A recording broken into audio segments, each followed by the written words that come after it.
Buenos días, señores, o buenas tardes, o buenas noches. Estamos aquí en la clase de español otra vez.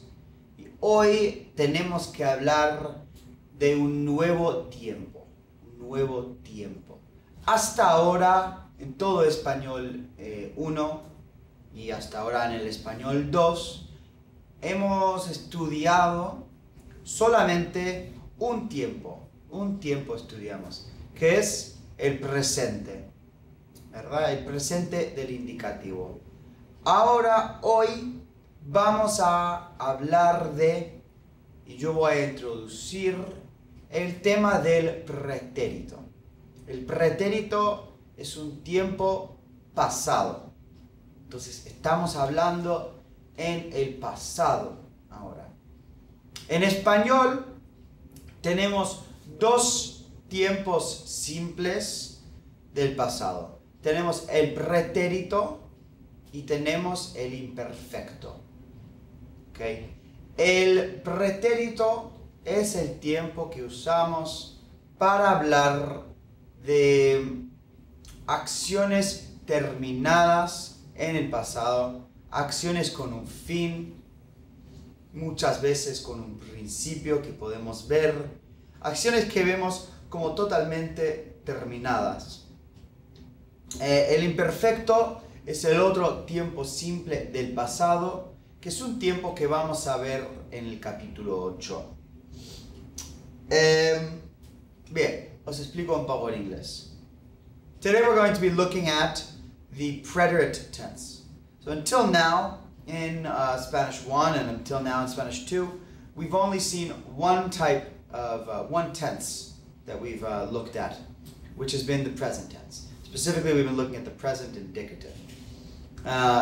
Today, we're going to begin looking at one of our two types of simple past tenses in Spanish. In Spanish, the two types of simple past are the imperfect and the preterite. The imperfect is a tense that we won't see until chapter 8, and it has a variety of very interesting and important uses in Spanish. But the preterite is the tense that we'll be looking at now. It is, again, one of our two simple past tenses in Spanish. Simple meaning just one word, as opposed to saying, I have eaten. This is just I ate. Now, what do we use the preterite for? The preterite we use to talk about actions that the speaker views as completed in the past. Meaning, they have a definite beginning, perhaps, a definite ending, perhaps. They are viewed as wholly completed. These may be actions such as I ate, I drank, I swam, I studied. Something that we're seeing contained within itself and completed. This is in contrast to one of the uses of the imperfect, which we'll see in chapter 8, which would be habitual or ongoing actions in the past. So for the imperfect, we would say things such as I was studying, or I used to study every day, something like this that was habitual or ongoing in the past, whereas the preterite tense will simply be I studied, I ate, these sorts of actions. It's a very important tense in Spanish, the preterite tense. So today we're going to look at how we conjugate regular verbs in the preterite. And just like with the present indicative, once you've learned how to do this, you'll be able to do most verbs in the Spanish language. You won't be able to do irregular verbs yet, but all regular verbs in the Spanish language will follow the patterns that we're about to look at. So let's take a look, okay?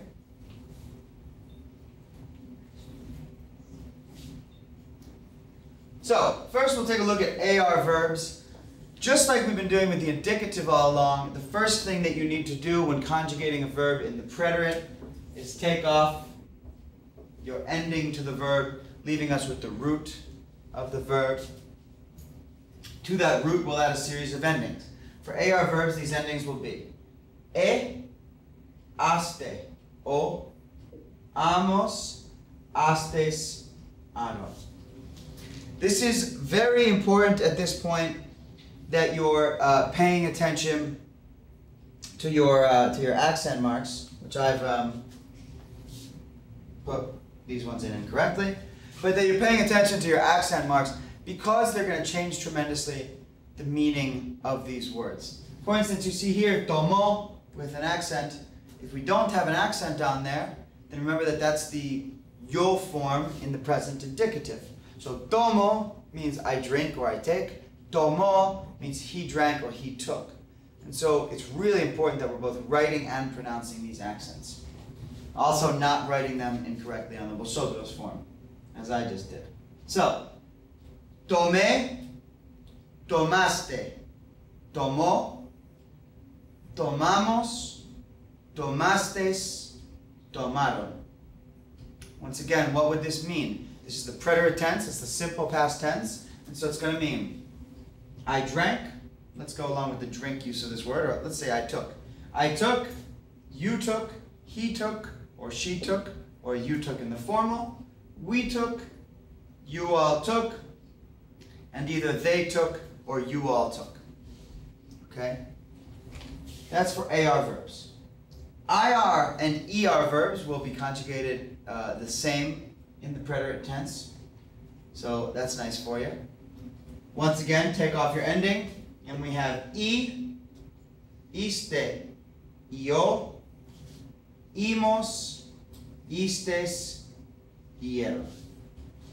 So with comer, comí, comiste, comió, comimos, comistes, comieron.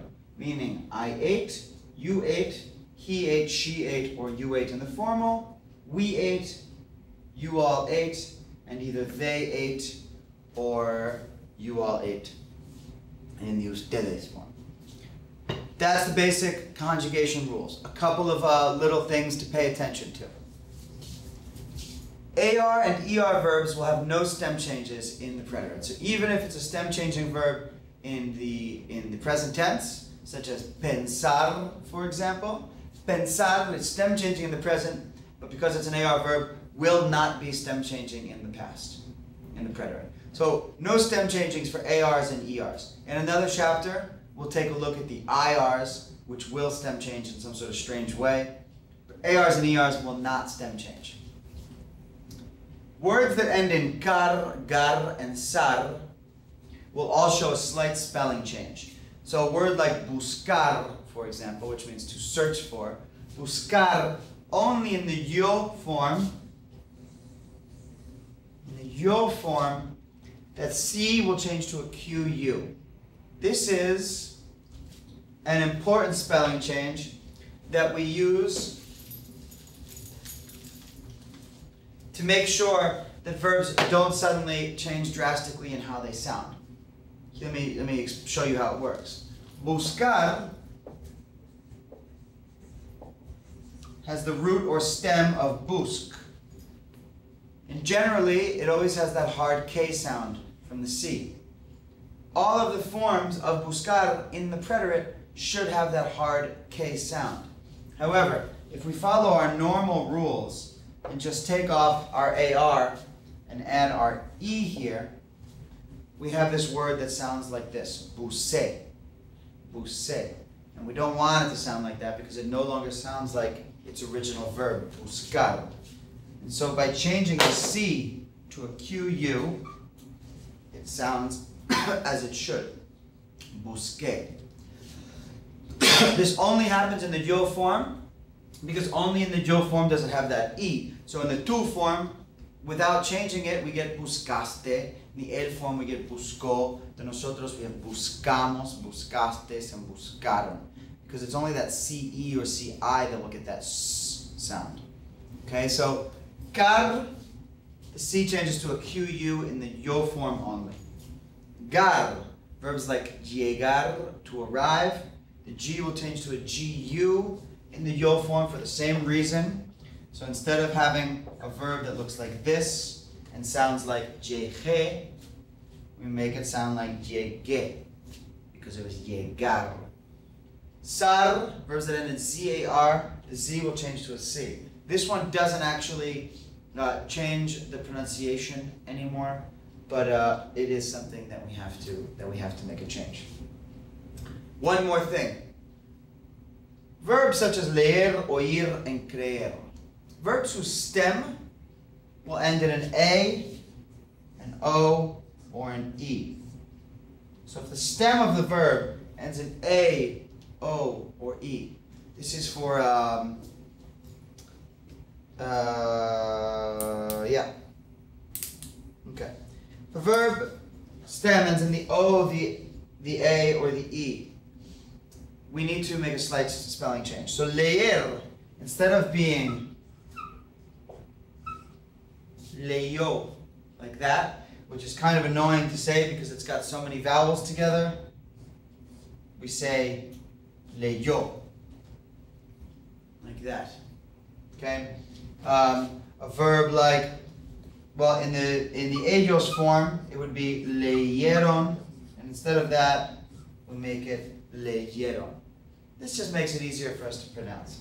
So if a verb ends in an A, an O, or an E in the stem, which won't happen all that often, but here it happens, and here it happens, and here it happens, then that I in the ending will change to a Y. Okay? These are three very typical ones in which we'll see it happen. And this is the preterit. So, it's worth studying this a good deal, making sure you really have this conjugation down, because for now the preterit won't be all that hard, because I'll be saying, hey, use the preterit here, and all you really need to do is conjugate it. Very shortly, however, we'll be using and learning the imperfect, and we'll have to begin using imperfect and preterit together, which will become a little bit stickier. Okay? Muchas gracias. Hasta luego. Nos vemos en la próxima clase. Chao.